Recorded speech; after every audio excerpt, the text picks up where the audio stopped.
Rangpur cantonment public school and কলেজে আমাদের বাড়ির ছোট্ট আনাবিয়া এবার ভর্তি হয়েছে, মানে আমার বোনের মেয়ে।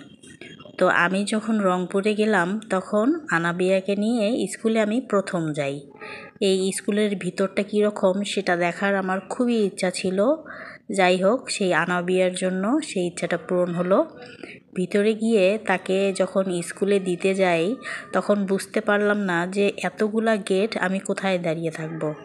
তখন যখন আনাবিয়াকে বললাম যে আমি কোথায় দাঁড়িয়ে থাকবো, সে বললো খালামণি তুমি এই গেটেই দাঁড়িয়ে থাকিও, আমি আসার সময় তুমি আমাকে দেখতে পারবে, আর যদি তুমি বুঝতে না পারো তাহলে মাকে ফোন দিও, মা তোমাকে বলে দেবে।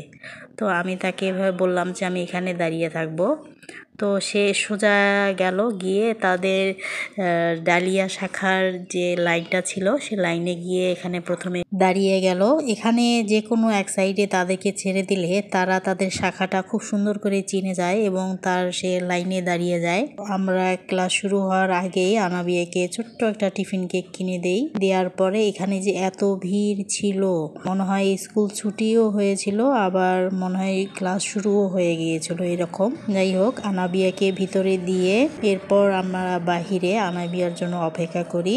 2 ঘন্টা পর আনাবিয়ার ছুটি দেয়, তারপর আনাবিয়াকে নিয়ে আমরা বাসার উদ্দেশ্যে রওনা দেই। এই হচ্ছে স্কুলের ভিতরটা।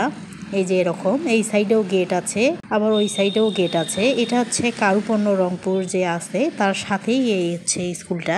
আমার মনে হয় সবাই চেনে, নতুন করে আর কিছু বলার নেই। তো ধন্যবাদ সবাইকে।